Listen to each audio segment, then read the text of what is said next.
Hi, good morning, everyone. Welcome back to the series of all about English. Dangerous paradigm அப்படிங்கிறத அடிக்கடி நீங்கள் news பேப்பரில் ஆங்கில நாள் இதழ்களில் பார்க்கலாம்.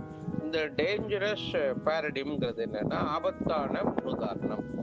இங்கே உதாரணமாக கொடுத்துருக்குது த கவர்மெண்ட்ஸ் மைட் மேக்ஸ் ரைட். அவங்க நல்லதுன்னு நினைச்சுக்கிட்டு பண்றது அப்ரோச், அந்த மாதிரியான ஒரு செயல்பாடு.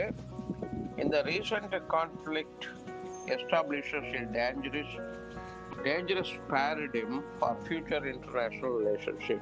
இது உலகளாவிய நல்ல ரிலேஷன்ஷிப், நல்ல உறவு முறைகளை பயன்படுத்துவதற்கு இது ஒரு ஆபத்தான முன்னுதாரணம். இவர்கள் நல்லதுன்னு நினைத்து கொண்டு பண்றது உலகளாவிய ஒரு ஆபத்தான முன்னுதாரணத்தையே விளைவிக்கும் அப்படிங்கிற மாதிரி சொல்லியிருக்காங்க.